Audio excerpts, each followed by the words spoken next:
Bonjour à tous, bonjour Thibaut, bienvenue sur le plateau de BFM Business pour l'émission Parlons Crypto. Aujourd'hui, une émission dédiée au minage de crypto-monnaies.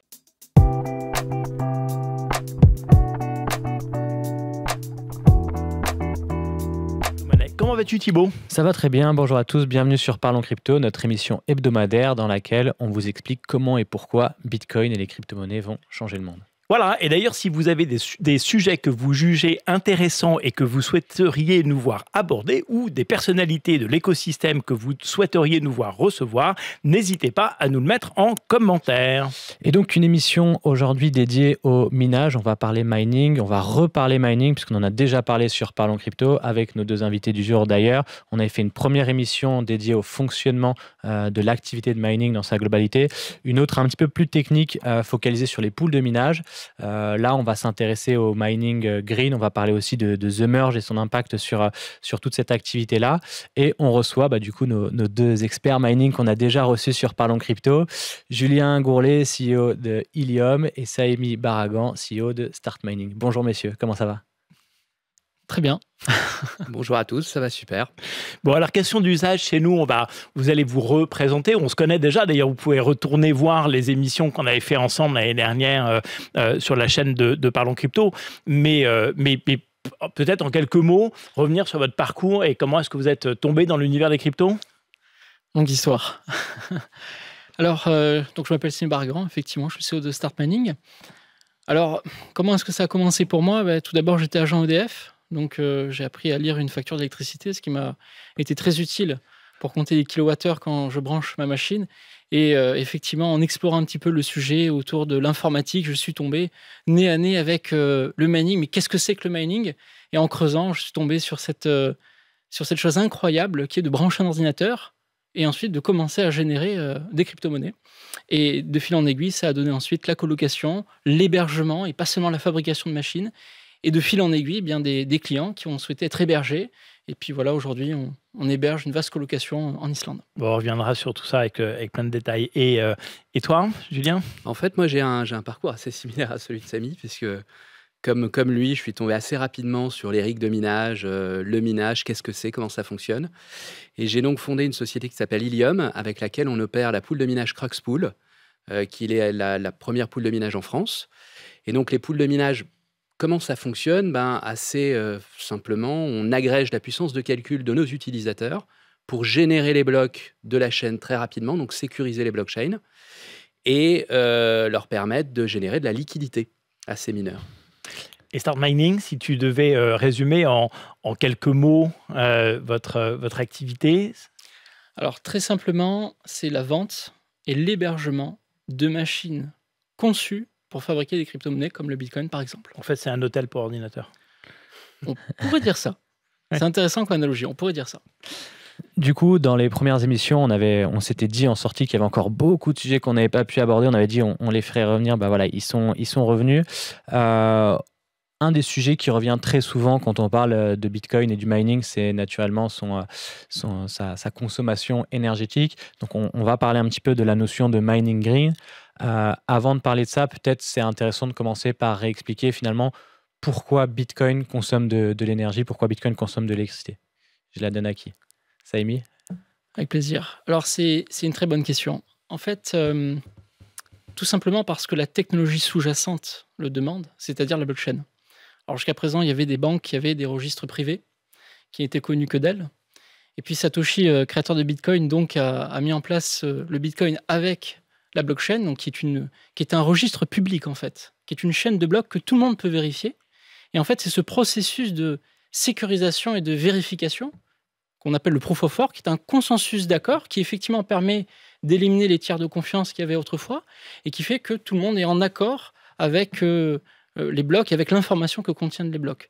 Et en fait, c'est cette sécurisation-là qui demande de la puissance de calcul et, de manière très secondaire, de l'énergie. Alors, en fait, effectivement, pour miner ces bitcoins, il faut valider des blocs, donc faire des calculs qui sont très compliqués, qui ne sont pas accessibles aux ordinateurs qu'on a chez nous, mais qui se font avec des ordinateurs très particuliers, qui pour fonctionner, nécessite énormément d'énergie. Et c'est d'ailleurs ça qui fait polémique, c'est un bien grand mot, mais dont on parle aussi souvent quand on dit que les cryptos sont très consommatrices d'énergie. Alors, effectivement, toutefois, un point intéressant, c'est que ça ne veut pas dire que plus le réseau va avoir besoin de se sécuriser, plus on va avoir besoin d'énergie. Parce que ce qui sécurise le réseau, ce n'est pas l'énergie, c'est la puissance de calcul, mais qui effectivement a besoin d'énergie. On va revenir un petit peu sur tout ça. Il y a la régulation européenne, la régulation MiCA, qui vient de délivrer ces derniers textes et qui sont, sans trop de surprise, pas trop favorables donc au proof of work, donc à l'activité de minage de crypto-monnaies. En parallèle de ça, on a une crise énergétique qui plane un petit peu au-dessus de nos têtes. De nombreuses raisons pour taper encore un petit peu plus sur la consommation énergétique du Bitcoin. Comment vous voyez de l'intérieur un petit peu cet acharnement, et est-ce que les dispositions prises dans ces textes ont vraiment du sens? Sous-entendu, les mineurs sont très peu finalement en Europe, donc ce qu'ils vont mettre dans ces textes-là finalement ne va pas régulariser grand-chose. Alors, plusieurs choses. Je pense que c'est important de rappeler déjà que le débat en Europe et plus particulièrement même en France est assez radicalisé sur la question, c'est-à-dire qu'on c'est blanc ou noir, alors qu'en réalité, c'est toujours un petit peu entre les deux. C'est-à-dire que c'est une technologie, donc forcément elle consomme de l'énergie comme beaucoup d'autres, et toutes les technologies consomment énormément d'énergie. Donc on peut se poser la question aussi de la consommation de toutes les technologies qu'on utilise au quotidien. Donc je pense que c'est bien de le rappeler. Et par ailleurs, MiCA, ça va pas être appliqué avant un certain temps. Tout à fait. Donc c'est aussi important de mettre ça en perspective et de voir un petit peu comment les choses vont être appliquées. Et je pense que dans ce contexte-là, pour les législateurs, c'est toujours un peu difficile de faire la part des choses entre des éléments qui vont être la perception du grand public, et donc quelque part de se plier à leurs sentiments, à leur perception d'une industrie, et puis aller faire l'effort de comprendre ce qu'il y a à l'intérieur, parce que tout ça part de beaucoup de méconnaissances, Tout à fait. de manque d'investissement sur la technologie en tant que telle. Je parle d'investissement intellectuel, je ne parle pas d'investissement financier. C'est-à-dire essayer vraiment de comprendre ce qu'il y a derrière. Et si on faisait cet effort-là, on se rendrait compte que ce n'est pas du tout le même tableau. Puisqu'il y a beaucoup de circuits sur lesquels se positionnent les mineurs actuellement qui ne sont plus du tout ceux qui étaient les circuits sur lesquels on se positionnait il y a plusieurs années. Donc le grand méchant mineur qui utilise du charbon avec les dents longues juste pour faire de l'argent, ça n'existe plus. Moi, j'ai en face de moi des dizaines de milliers de clients qui sont tous des mineurs de crypto-monnaies. Je n'ai jamais rencontré ce profil-là. Ce sont des profils totalement différents. Mais en fait, tu viens de mettre le doigt sur quelque chose d'absolument passionnant. La raison pour laquelle on entrave cette technologie, c'est très probablement, parce que soit elle est mal comprise, soit et qu'on n'en comprend pas l'usage, et peut-être que nos législateurs ont cette difficulté, soit qu'il y a une volonté d'entraver le développement de cette technologie parce qu'ils en ont compris l'usage et qu'ils sentent que probablement elle peut être, elle peut nuire aux intérêts premiers de la nation. Je ne sais pas comment il faut dire. Non, moi, ça, j'y crois pas du tout à cette analyse. Je pense qu'elle est déjà trop élaborée, en fait, pour être réelle. Je pense que c'est vraiment juste de la méconnaissance, d'autant plus que si on creuse un petit peu, on va vite se rendre compte que dans l'hypothèse où le Bitcoin devient ce pourquoi on travaille tous, c'est-à-dire une monnaie digitale qui sera utilisée par tous, ce qui est en train de se passer et ce qui va arriver, et pour peu qu'on y réfléchisse un petit peu, c'est quand même un peu plus pertinent d'essayer d'encadrer cette technologie, mais d'en être partie prenante, que de s'y opposer de manière un peu stupide et d'en être exclu. Oui, mais c'est toujours un peu comme ça, le législateur. Ça commence toujours par s'opposer à quelque chose qu'il ne comprend pas, et puis à un moment, il y a une adoption par le peuple, la masse, et donc il y a une bascule qui s'opère, et on essaye de le réguler. Finalement, on est dans un chemin de croix qu'on a déjà vu sur des tas de domaines différents, et qui est juste en train de décliner aux cryptos. Sauf que là, on essaie de le réguler un petit peu tôt, quand même. C'est-à-dire qu'on est aux prémices de la technologie. Là où on commence seulement à s'interroger sur la régulation concernant Google, par exemple, on a laissé Google prospérer pendant 20 ans, et maintenant on se demande si, je parle de Google, il y a beaucoup d'autres sociétés, mais sur la partie digitale sur laquelle on a beaucoup réglementé ces dernières années en Europe, on a quand même laissé ces sociétés-là prospérer, et c'est après coup, quand elles ont trouvé un business model, quand elles ont rendu un service qui est extrêmement pertinent à une population vaste, qu'on commence à réguler. Là, le problème qu'on rencontre, c'est qu'on étouffe la technologie avant même qu'elle se soit diffusée envers le grand public. Et ça, pour moi, c'est un enjeu. Et surtout, pour revenir à ce que tu viens de dire, moi, j'ai l'impression que c'est en Europe où on est les plus durs sur le sujet, alors que c'est finalement la zone géographique dans laquelle il y a le moins de mineurs, et donc là où on est le moins concerné. Alors, je sais pas, peut-être je me trompe, mais c'est la vision que j'en ai. Alors, je rejoins effectivement l'avis de Julien sur la mécompréhension générale. On sent que ça plane clairement sur le projet Mika.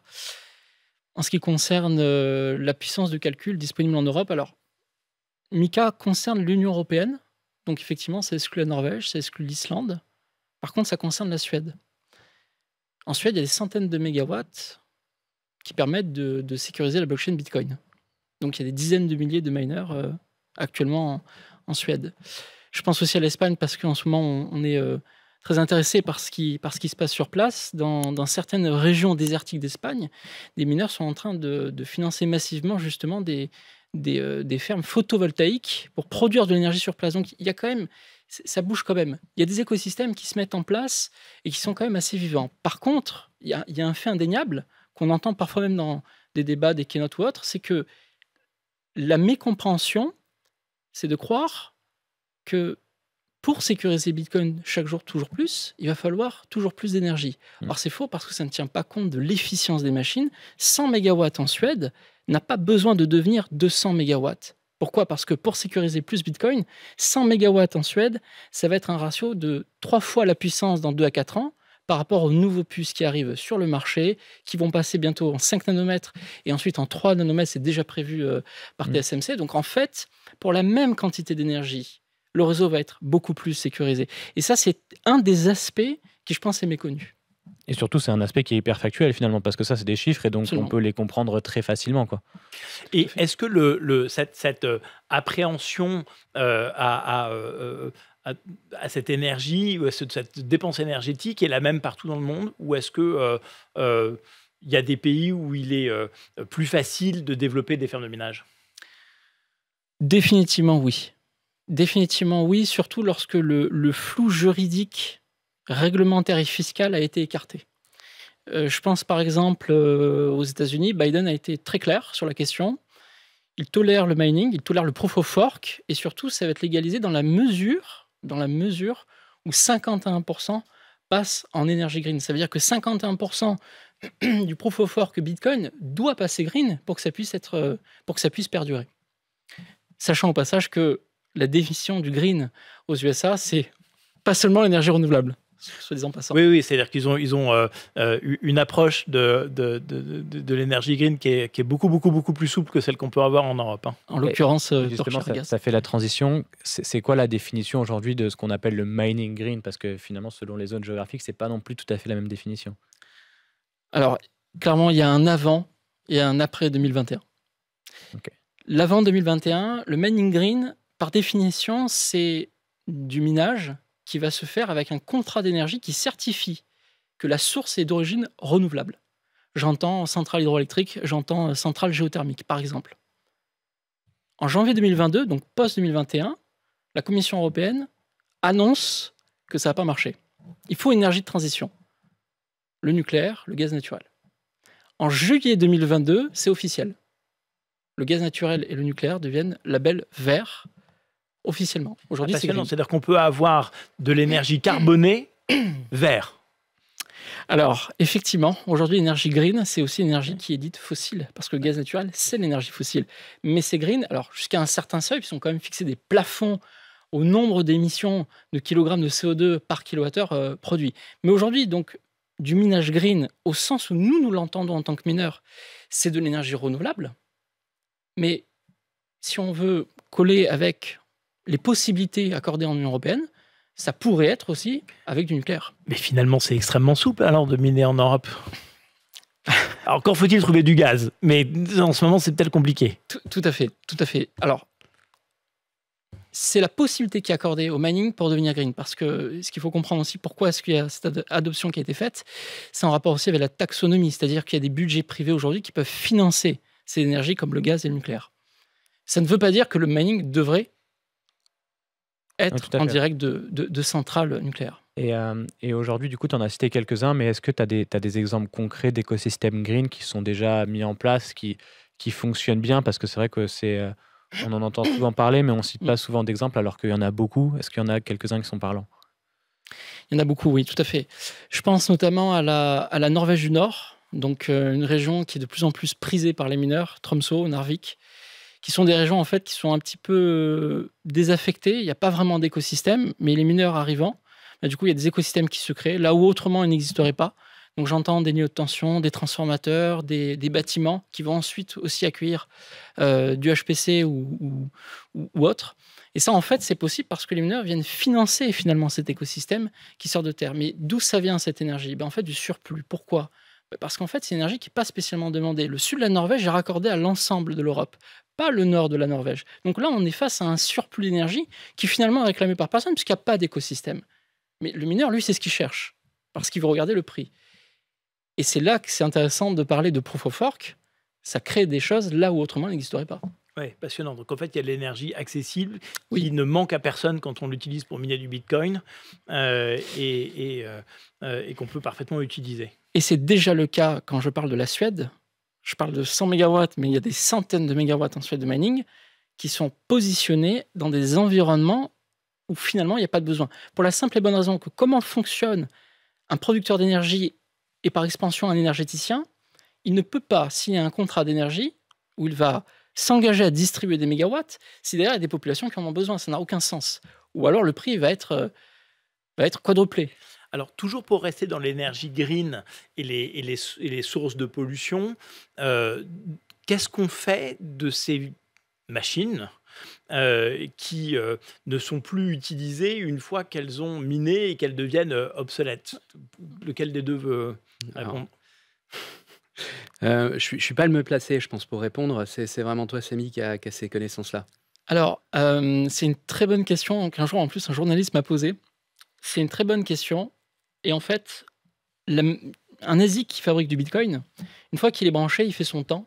Son temps, généralement, est estimé entre 3 et 4 ans. Donc, on aurait facilité à se dire qu'après ça, il faut aller la revendre sur le marché ou essayer de la brancher quelque part où c'est moins cher. En fait, c'est faux. Une machine qui met du Bitcoin, en fait, sa rentabilité, effectivement, elle est liée au prix de l'énergie, mais elle est aussi et surtout liée au cours du Bitcoin. Donc, en fait, qu'est-ce qui se passe? L'obsolescence de la machine n'est pas dictée par sa technologie, elle est dictée par le cours. Et on peut le constater avec des vieux ASIC que ceux qui nous entendent vont reconnaître, qui s'appelle le ASIC S9. Ça fait 6 ans que cette technologie elle existe. Aujourd'hui, donc en 2021, on a rebranché des S9, on ne les a pas jetés, on ne les a pas revendus, on les a rebranchés. Pourquoi? Parce que c'est encore rentable. Et si Bitcoin retourne vers l'ATH, dans 2 ans, cette machine aura donc 8 ans d'existence, elle ne sera toujours pas obsolète. Donc ça veut dire que je vais pouvoir miner avec mon PC à la maison, le prix du Bitcoin sera tellement élevé que finalement, je trouverai là même une rentabilité. Alors, pour tous les outils qui sont un peu pluridisciplinaires, comme les CPU, les GPU, et ce qui a permis de miner au début le Bitcoin, non. Non, parce que là, on est sur un bond de 1000 puissance 4 en termes de différence entre le H et le tirage. Là, ça ne marche pas. Donc, ça ne marche pas. Alors, il faut quand même répondre à la question. C'est-à-dire, une fois que la machine qui était prévue pour durer 4 ans a duré 8, on en fait quoi après? Alors après, on peut faire de jolis pots de fleurs avec la machine. Non, après, effectivement, il y a un déménagement qui est très intéressant. Lorsque vraiment on est arrivé au bout du bout, lorsqu'on a dépassé 2 ATH, voire 3 ATH, lorsqu'on a dépassé un cap, il y a quelque chose, une mécanique qui est très intéressante aussi, c'est qu'on peut recycler la machine en la branchant effectivement dans des environnements. Je connais certaines mines, notamment en Afrique ou à Madagascar, qui le font, où le prix de l'énergie, qui vacille entre 1 et 2 centimes de dollars le kilowattheure, permet encore à la machine de durer. Du moment qu'elle est dans un bon état de fonctionnement, une machine peut durer des années. Et puisqu'elles sont plus puissantes que les autres, est-ce qu'on peut à un moment imaginer les recycler pour faire, je sais pas moi, des consoles de jeux, les mettre en batterie dans des entreprises pour faire autre chose, des serveurs de data Alors ça, pour le coup, c'est pas possible parce qu'en fait, les mineurs de Bitcoin, ils ne font que miner du Bitcoin. Ils ont été conçus pour ça. Et c'est pas possible de réorienter leur activité. Mais par contre, ce qui est intéressant, comme Sabine a dit, il a cité l'Afrique, c'est quand même aussi sur le mining green, intéressant de mentionner, le fait que en Afrique, d'une manière générale, les systèmes de production d'énergie sont construits sans besoin qui se sont exprimés. En fait, c'est la mise en place d'une centrale hydraulique, par exemple, qui va créer le besoin d'électricité. Les industriels à 200-300 km à la ronde vont venir se positionner tout autour. Donc, ceux qui construisent ces centrales hydrauliques ont une problématique, c'est le premier jour de l'exploitation, ils ne vendent pas d'énergie. Or, sur une centrale hydraulique, vous allez vite abîmer en fait le matériel à ne pas faire tourner cette centrale hydraulique. Autrement dit, faire passer la flotte au-dessus des turbines, ça sert à rien. Donc, vous produisez de l'énergie et vous la vendez pas. Et là, les mineurs de crypto-monnaies, par exemple, peuvent remplir un rôle. C'est non seulement amener à celui qui crée la centrale une visibilité dans son investissement, et en plus de ça, lui dire le premier jour, je t'achète 100% de ton énergie. Et dès que les industriels, au bout de 2 ans, 3 ans, 5 ans, 10 ans, se positionnent autour et vont consommer 100%, nous, on va réduire l'énergie qu'on va consommer. Et donc, ce modèle-là, on le retrouve quand même dans beaucoup de secteurs. Et il y a notamment aussi, ce qui n'a pas été abordé, c'est l'énergie saisonnière. Il faut bien comprendre qu'il y a beaucoup de pays dans lesquels vous avez une production d'énergie qui est beaucoup plus importante, notamment au printemps. Donc, c'est les pays du Nord, puisque au printemps, il y a le dégel. Donc, quand vous avez beaucoup d'énergie hydraulique, forcément, lors du dégel, vous avez énormément d'énergie qui est produite et qui n'est pas achetée, qui n'est pas consommée. Et donc, les mineurs de crypto-monnaies qui ont containerisé leur activité peuvent jouer un rôle quand même tout à fait décisif dans des écosystèmes comme cela. Oui, et en plus, ce qui est intéressant, c'est que si cette énergie est consommée, elle permet de maintenir le cours de l'énergie parce qu'on trouve un usage. C'est-à-dire que sinon, il y aurait un surplus d'énergie et on pourrait imaginer que ça ferait baisser les cours. Donc, ça rendrait certaines usines de production d'énergie moins rentables, ça les empêcherait permettrait de fermer. C'est-à-dire, finalement, aller chercher l'énergie là où elle est disponible à un instant T, soit parce que je crée une usine hydroélectrique, soit parce que j'ai un surplus d'énergie au printemps, etc., permet aussi d'absorber cette énergie qu'on peut de toute façon pas stocker. Absolument, et j'ajoute que la constance en termes de production d'énergie, c'est quelque chose qui est clé. C'est-à-dire qu'une centrale nucléaire, une centrale hydraulique, vous ne pouvez pas ajuster ce qu'elle va produire comme énergie comme ça. C'est des processus qui sont extrêmement longs, donc on ne peut pas anticiper des hausses et des baisses. Et c'est d'ailleurs pour ça que quelquefois on n'a pas assez d'énergie ou trop d'énergie dans un certain nombre de pays. Et on ne peut pas ajuster ni anticiper quelle va être la consommation parce qu'on n'arrive pas à savoir si cet hiver il va faire froid ou chaud. Et du coup, ça peut avoir une incidence qui est décisive. Donc la constance, c'est un élément clé. Cette constance, les mineurs de crypto-monnaies peuvent la proposer. Alors, je sais bien que dans le contexte actuel, ce discours-là est difficilement audible. On vit une crise qui est absolument incroyable. On a une guerre aux portes de l'Europe. Donc c'est sûr que on a des facteurs exogènes qui sont complètement différents et qui rendent quand même le Bitcoin un peu trivial pour certaines personnes qui n'en ont pas forcément complètement compris toute l'utilité.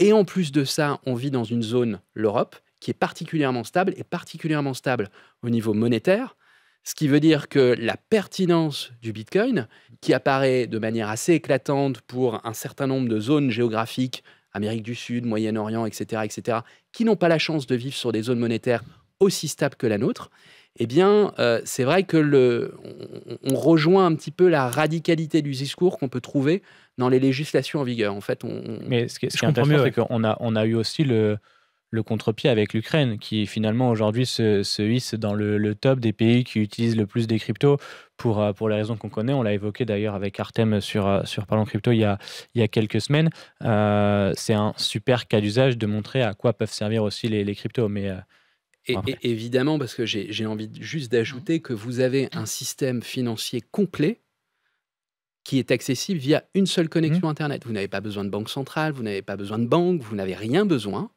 Et donc, les Ukrainiens qui sont en guerre, évidemment qu'ils se retournent vers un système où, en fait, ce système-là, il est accessible avec juste une connexion Internet. Donc, c'est la facilité. Pour rebondir un peu sur tout ce qu'on vient de dire, ça fait pas mal le lien avec l'interview de Fatih Bailey, donc le fondateur de Exaion, la filiale blockchain d'EDF. Il avait fait une interview dans laquelle il expliquait que le grand public apprenait que EDF, à travers Exaion, travaillait sur ces sujets crypto Web3. Nous, acteurs, on le savait, c'est des acteurs qui sont déjà bien identifiés. Par contre, il a dit qu'ils n'avaient pas de projet à l'heure actuelle sur Bitcoin. Et tu me disais, Saimi, en préambule, que c'était dommage parce que justement, le mining pouvait présenter des intérêts, notamment économiques, intéressants pour EDF. Absolument. Ce qui est un atout clé pour un énergéticien, c'est que, comme l'a dit d'ailleurs si brillamment Julien tout à l'heure, effectivement, quelqu'un qui branche, un industriel même qui va brancher un parc de mining à Zig Bitcoin, il va créer un prévisionnel lisible, prédictible pour l'énergéticien. Ça veut dire quoi? Ça veut dire qu'il va s'engager vraiment sur la consommation d'énergie, et ce pour les 4, 5, 6, 10 prochaines années. Donc l'énergéticien, c'est formidable pour lui parce qu'il a une prédiction. Et en plus, si le mining se veut flexible, comme on le fait déjà dans certains pays, c'est-à-dire qu'en heure de pointe, l'énergie, au lieu d'être focalisée sur le mining Bitcoin, va au contraire servir à alimenter justement des villes, des villages, peu importe, ben là, on a tout gagné. À la fois, il y a une prédictibilité qui est formidable. À la fois, ça veut dire aussi qu'on est capable de retransférer de l'énergie là où il y en a besoin, au moment où il y en a besoin, et sans inertie de redémarrage d'une centrale. Parce qu'une centrale qui s'arrête au printemps ou en été, pour redémarrer ensuite en hiver, parce que toute la France allume son chômage en hiver, c'est des mois d'inertie, de préparation. Qu'une centrale qui reste constamment en fonctionnement parce qu'il y a de la production en continu, c'est un facteur clé indéniable. C'est un avantage stratégique indéniable. C'est hyper intéressant ça. On a beaucoup parlé d'Ethereum et du passage de Proof of Work and Proof of Stake. Et donc, il y a probablement eu une déperdition de besoins de mineurs. On avait évoqué ça ensemble. Ils sont partis où, ces mineurs? Alors, principalement, ils sont partis sur des crypto-monnaies qui sont toujours restées en Proof of Work. Donc là, on parle en fait du minage principalement GPU, c'est-à-dire qui va se miner avec des cartes graphiques, donc qui est bien différent du mining Bitcoin qui lui se mine avec des machines qui ont été créées, conçues exprès pour ça. Et ces mineurs, après quelques semaines de tests sur différentes crypto-monnaies, dont certaines sont un petit peu exotiques ou peu connues, qui offraient une rentabilité mais une market cap assez faible, de plus en plus, ce qu'on perçoit, c'est que les mineurs ont envie de se positionner de manière sereine sur quelques crypto-monnaies, donc l'Ethereum classique, le Ravencoin, Ergo, Flux, pour ne citer que, mais il y en a d'autres.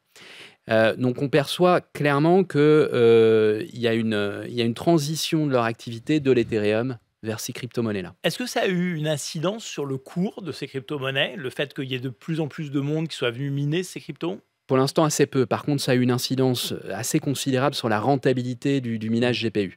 L'Ethereum offrait quand même une efficacité en termes de rentabilité sur le minage GPU qui était exceptionnelle, qu'on n'a pas du tout retrouvé à l'heure actuelle avec d'autres crypto-monnaies, dont la puissance de calcul du réseau a explosé, puisque toute la puissance de calcul d'Ethereum s'est reportée sur ces cryptos-là, mais leur cours n'a pas monté, du coup, la rentabilité de ces coins-là, ils se sont affaissés.